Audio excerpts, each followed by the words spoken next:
Hello everyone, welcome to academy group. Class 12 का जो chapter है वैद्युत विभव, इसके बारे में पढ़ेंगे। वैद्युत विभव को इंग्लिश में इलेक्ट्रिकल पोटेंशियल बोलते हैं। तो वैद्युत विभव क्या होता है, पहले तो इससे स्टार्ट करेंगे। जैसा कि प्रीवियस चैप्टर में पढ़ा हो कि वैद्युत क्षेत्र तीव्रता होती है, तो वैद्युत क्षेत्र तीव्रता को व्यक्त करने के लिए वैद्युत क्षेत्र के बारे में पढ़ते हैं। वैद्युत क्षेत्र को व्यक्त करने के लिए वैद्युत क्षेत्र तीव्रता को पढ़ते हैं। वैसे ही वैद्युत क्षेत्र को व्यक्त करने के लिए एक दूसरी क्वांटिटी होती है, राशि होती है, वो होती है वैद्युत विभव। इसके द्वारा भी हम वैद्युत क्षेत्र को ही प्रदर्शित करते हैं। तो इसके बारे में आज स्टडी करेंगे।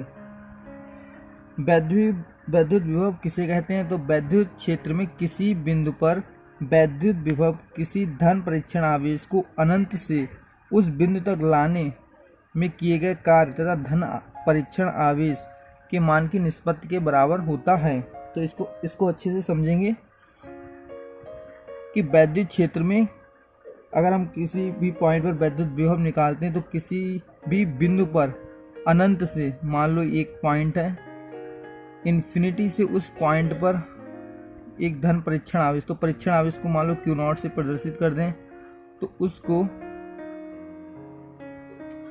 अनंत से एक पॉइंट O है उस तक लाने में जो कार्य किया जाता है तथा धन परीक्षण आवेश की मान की निष्पत्ति के बराबर होता है, उसे हम बोलते हैं वैद्युत विभव।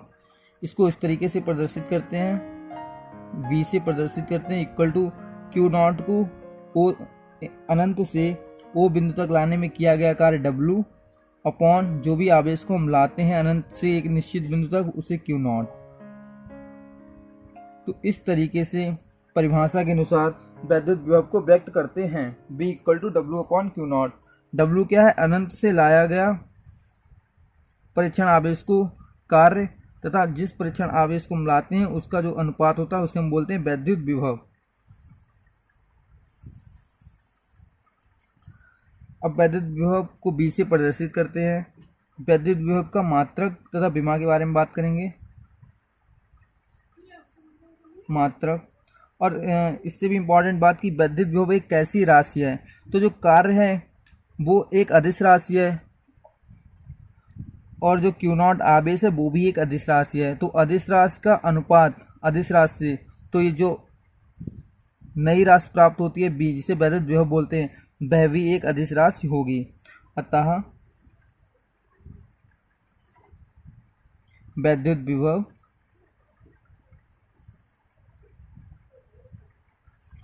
अदिश राशि है,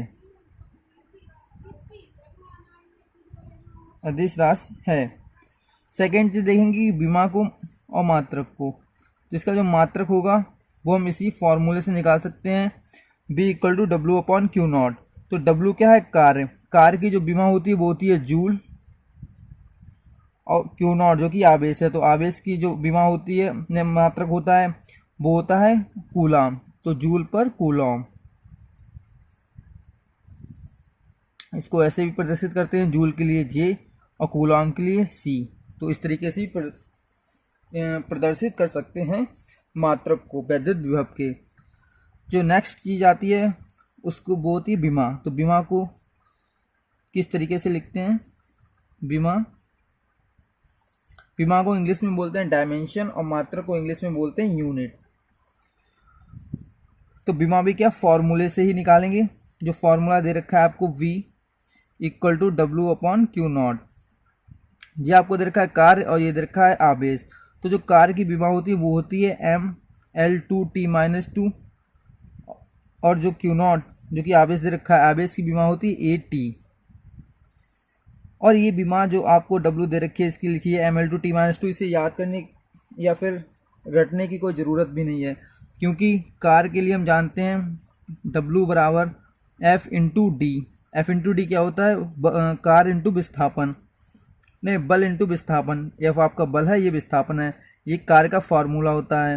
अगर आपको बल की विमा पता है तो आप यहीं से लिख के निकाल सकते हैं। अगर इसकी भी नहीं पता है तो बल के लिए होता है mg या ma, लिख लो ma इंटू डी। m क्या है? द्रव्यमान, a क्या है? त्वरण, और d क्या है? विस्थापन। तो द्रव्यमान के लिए m होती है और त्वरण के लिए क्या होती है एल टी माइनस टू, और विस्थापन के लिए एल। तो यहाँ से भी अगर आप कैलकुलेट करोगे तो एम एल की पावर वन, एल की पावर वन, एल की पावर टू और टी की पावर माइनस टू, तो यहाँ से भी निकाल सकते हो। तो इसीलिए किसी भी राशि की दिमाग को रटने की कोई ज़रूरत भी नहीं है, आप 1 या 2 मिनट में निकाल सकते हो। तो इस चीज़ को लिखेंगे M L two T minus two, और ए टी को ऊपर ले जाएंगे। जब ए टी को ऊपर ले जाएंगे तो प्लस की घात है माइनस की हो जाएगी, माइनस वन, प्लस की घात वन है, ऊपर जाएगी तो माइनस की हो जाएगी। और इसको लिखेंगे एम एल टू और टी की पावर माइनस वन और टी की पावर माइनस थ्री, तो टी माइनस टू, तो टी की पावर माइनस थ्री हो जाएगा, यानी कि माइनस टू माइनस वन। और हमेशा बीमा को बड़ी ब्रैकेट में लिखते हैं, और ए की पावर माइनस वन। जब इसको लिखेंगे तो क्या लिखेंगे M L two T minus three A minus one.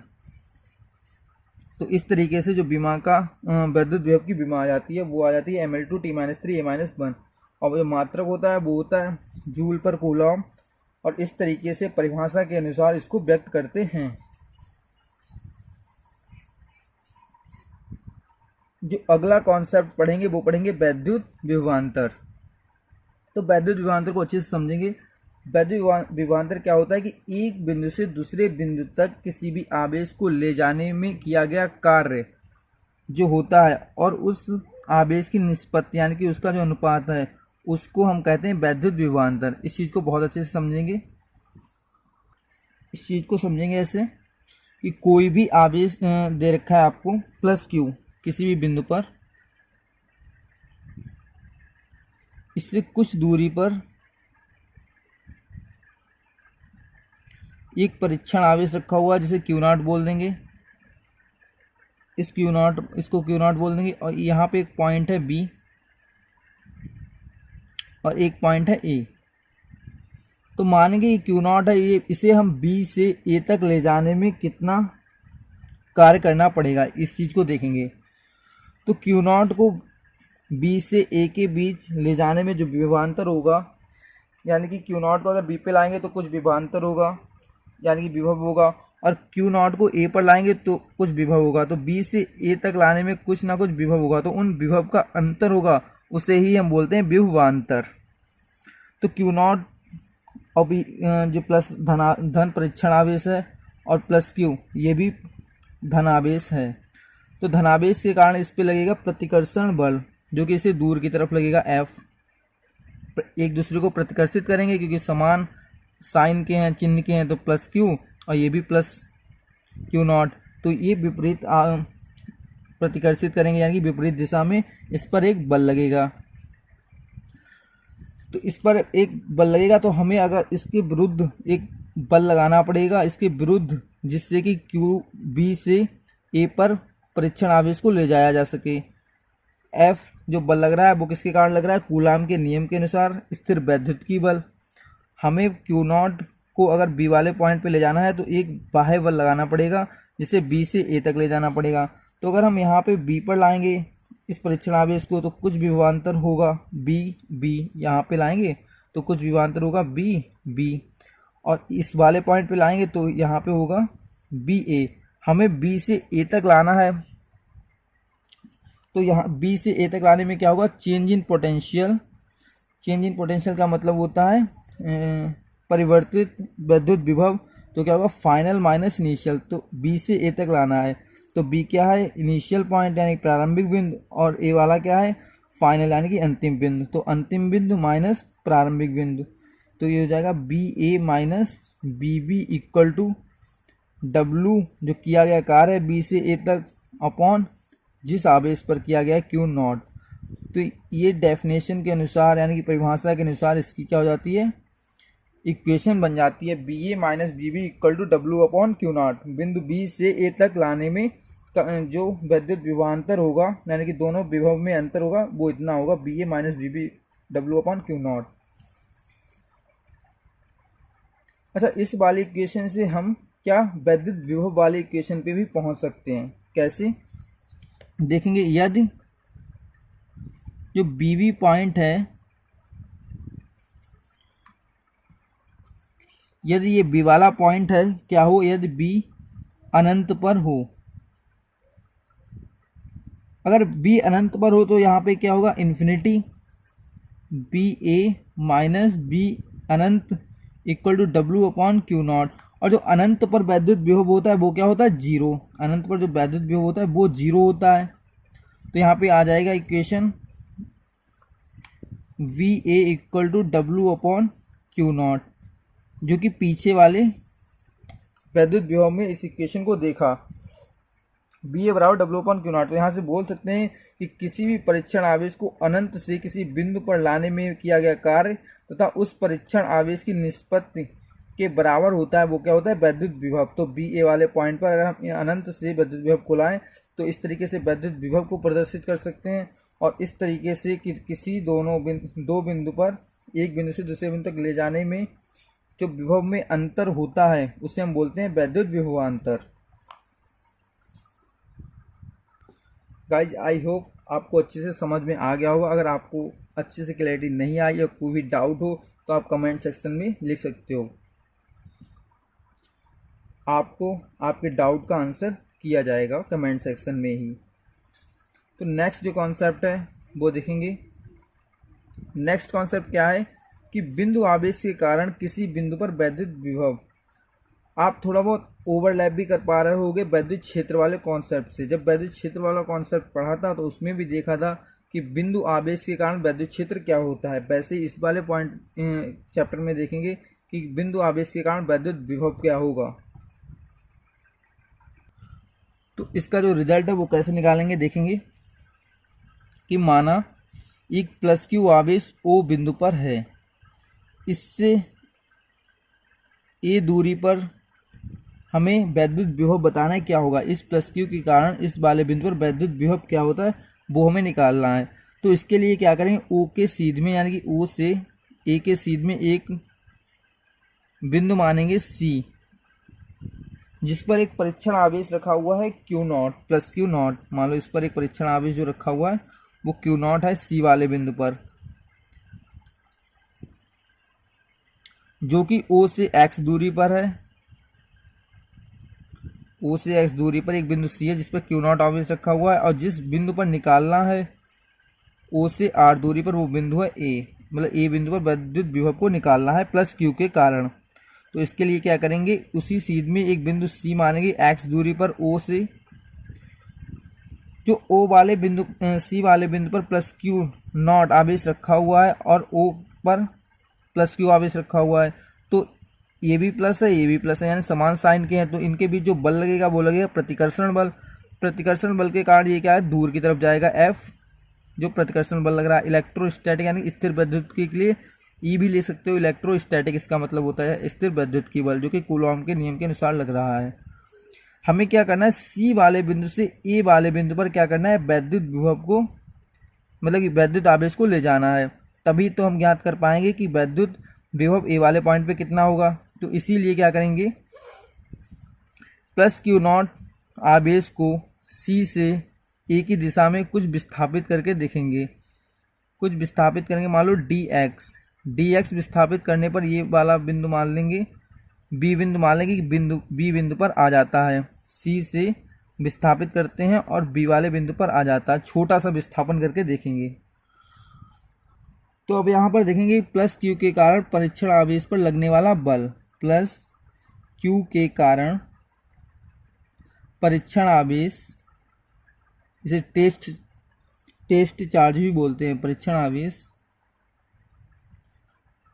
Q not पर लगने वाला बल। तो क्यू नॉट पर लगने वाला बल जो होगा वो कूलाम के नियम के अनुसार होगा। तो कूलाम के नियम के अनुसार जो बल लगता है वो क्या लगता है, उन दोनों बल का दोनों आवेशों का गुणनफल अनुक्रमानुपाती होता है तथा उनके बीच की दूरी का वर्ग का व्युत्क्रमानुपाती होता है बल।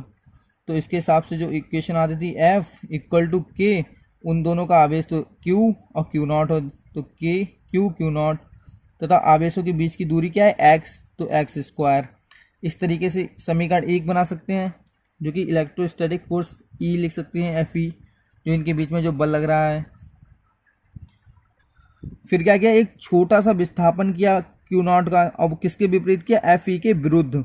एफ ई जो इधर लग रहा है बल, और इसके विरुद्ध में कुछ बल लगाना पड़ेगा, जिसके कारण एक छोटा सा विस्थापन करेंगे डी एक्स, छोटा सा विस्थापन करेंगे डी एक्स। तो वो क्या करेंगे, बाह्य बल यानी कि एफ ई जो बल लग रहा है इलेक्ट्रोस्टैटिक फोर्स बल, उसके विरुद्ध एक बल लगाना पड़ेगा जिसके कारण ये विस्थापित होगा। तो यहाँ पे क्या कर सकते हैं, परीक्षण आवेश क्यू नॉट को, परीक्षण आवेश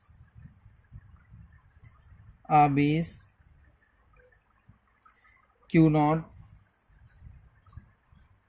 को बल एफ ई के विरुद्ध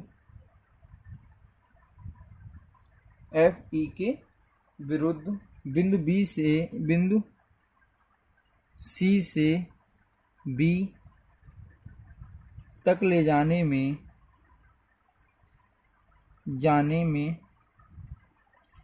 किया गया कार्य।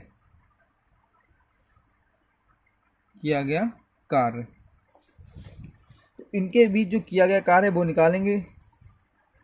तो ये क्या होता है, W बराबर vector F cross dot vector D, यानी कि इसको इस तरीके से लिखते हैं, कार्य बराबर बल इंटू विस्थापन होता है और डॉट प्रोडक्ट होता है। डॉट प्रोडक्ट का मतलब है जो डॉट खुलता है वो कॉस थीटा में खुलता है, यानी कि W बराबर बल इंटू D कॉस थीटा। इस चीज़ को अच्छे से देखेंगे कि जो बल है वो इस दिशा में लग रहा है, अब विस्थापन इस दिशा में लग रहा है, तो इन दोनों के बीच जो कोण है वो कितना होगा, 180 का। तो यहाँ पे हो जाएगा F इंटू, और जो बल लग रहा है F इंटू D कॉस 180। अच्छा, जो यहाँ पे विस्थापन है, जो कि ये विस्थापन है और ये बल है, तो बल का हम समीकरण 1 से रख सकते हैं। समीकरण 1 से तो क्या लिखेंगे, जो बल है, बल कितना लग रहा है एफ ई, जिसकी वैल्यू के Q not upon x square into जो डी क्या है यहाँ पे, डी एक्स वैल्यू है एक, जो डी है जो विस्थापन है, और यहाँ पे विस्थापन कितना किया हुआ है, डी एक्स किया हुआ है, छोटा सा विस्थापन, ये वाला विस्थापन। तो इसको लिखेंगे डी एक्स, और कॉस 180 की वैल्यू होती है वो होती -1। तो यहाँ पे इसको सॉल्व कर लेंगे। W बराबर के Q not upon x square into D x. जो डी एक्स टर्म बन रहा है, अच्छा जिस बल निकालना है छोटे से विस्थापन के लिए, तो वो भी डी डब्ल्यू होगा, छोटा सा बल, डी डब्ल्यू छोटे से विस्थापन के लिए छोटा सा बल। तो इसका क्या कर लेंगे अब, इंटीग्रेशन मतलब समाकलन, के Q not 1 upon x square D x. फिर इसकी क्या लगाएंगे, लिमिट। तो लिमिट क्या लगानी है इसकी, हमें कहाँ से आना है, इस वाले पॉइंट को हम मान सकते हैं इन्फिनिटी, मतलब ये थोड़ी ना पता है कि कौन से पॉइंट पे रखा हुआ है, तो कहें इन्फिनिटी से हमें कहाँ तक लाना है, आर तक लाना है। इन्फिनिटी से हमें आर तक, ये वाला डिस्टेंस जो आर है, और ये क्या इन्फिनिटी मतलब सी वाला पॉइंट मान लो इन्फिनिटी पे है, जिस पे क्यू नॉट ऑब्वियस रखा हुआ है, तो इन्फिनिटी से आर बिंदु तक लाना है। ये दूरी है, तो दूरी के लिए क्या, इन्फिनिटी से आर वाले बिंदु तक लाना है। तो इसका समाकलन करेंगे, तो समाकलन के लिए इधर देख लो अच्छे से, जब 1 अपॉन एक्स स्क्वायर का समाकलन करते हैं तो क्या होता है, एक्स स्क्वायर जो ऊपर जाएगी तो -2 dx, और जब समाकलन करते हैं तो क्या होती है, x -2 यानी कि जो पावर दे रखी है वो +1 अपॉन जो पावर दे रखी है वो और +1। तो इसको लिखेंगे x -1 अपॉन -1। तो यहाँ पे आ जाएगा जो पावर माइनस में वो नीचे आ जाएगी, तो -1 अपॉन एक्स। तो इसका जो समाकलन आ जाएगा 1 upon x square D x है, वो आ जाएगा -1 अपॉन एक्स। तो वो यहाँ पे डायरेक्ट लिख देंगे, और यहाँ पे जो समाकलन हो जाएगा तो कार्य भी संपूर्ण आ जाएगा। तो W बराबर के क्यू नॉट, ये हो जाएगा -1 अपॉन एक्स इन्फिनिटी से आर। तो कार्य बराबर आ जाएगा के क्यू नॉट, इसके लिखेंगे लिमिट। लिमिट कैसे लगाते हैं, upper limit minus lower limit, मतलब अपर वाली ऊपर वाली, माइनस चिन्ह बाहर ले लेंगे, तो 1 अपॉन आर माइनस इन्फिनिटी, तो 1 अपॉन इन्फिनिटी। तो यहाँ पे आ जाएगा W बराबर -के क्यू नॉट अपॉन आर। अच्छा, ये वाला जो माइनस साइन है ये भी साथ में चल ही रहा है, और ये वाला माइनस बाहर आ जाता है, तो ये प्लस वाला हो जाएगा, ये प्लस वैल्यू आ जाएगी, ये आपका आ जाता है कार्य। अतः वैद्युत विभव, हमें क्या निकालना था, वैद्युत विभव। अतः वैद्युत विभव। तो वैद्युत विभव के लिए क्या जानते हैं, V equal to W upon Q not, जो कि आवेश लाए हुए हैं अनंत से किसी बिंदु पर, तो वो कौन सा आवेश है, क्यू नॉट। अच्छा, इसको डाल देंगे समीकरण 2, तो समीकरण 2 से अगर वैल्यू रखेंगे तो W अपॉन की क्यू नॉट अपॉन R और अपॉन में क्यू नॉट, तो क्यू नॉट से क्यू नॉट कैंसिल हो जाएगा, तो यहाँ पे जो B की वैल्यू आ जाएगी वो क्या आ जाएगी, V इक्वल टू के क्यू अपॉन R। तो ये क्या हो जाता है, बिंदु आवेश, किसी भी बिंदु आवेश के कारण वैद्युत विभव अगर निकालना हो तो वो उसका रिजल्ट आ जाता है V इक्वल टू के क्यू अपॉन R। बिंदु आवेश के कारण किसी बिंदु पर भी अगर वैद्युत विभव निकालना होता है तो उसकी वैल्यू B इक्वल टू के क्यू अपॉन R आ जाती है। तो यानी कि अगर डिस्टेंस बढ़ाएंगे, दूरी बढ़ाएंगे, जो कि यहाँ से अच्छे से दिख रहा है, B जो है वो इन्वर्सली प्रोपोर्शनल है 1 अपॉन R की, यानी कि जैसे जैसे R को बढ़ाएंगे वैसे वैसे क्या होगा, B घटेगा, और जैसे जैसे R को कम करेंगे B बढ़ेगा। इस रिजल्ट से ये चीज़ अच्छे से समझ में आ रही है। तो ये किसी भी बिंदु आवेश के कारण किसी भी बिंदु पर अगर वैद्युत विभव को निकालना है तो इस रिजल्ट से निकाल सकते हैं, और उसको इस तरीके से ड्राइव करते हैं, व्युत्पत्ति करते हैं, इस तरीके से डेरिवेशन करते हैं। गाइस, आपका अगर इस लेक्चर में कोई डाउट हो तो आप कमेंट सेक्शन में पूछ सकते हो, और अपने फ्रेंड्स को भी इस चैनल के बारे में बताओ, और चैनल को ज़्यादा से ज़्यादा सब्सक्राइब करो और लाइक करो। Thank you.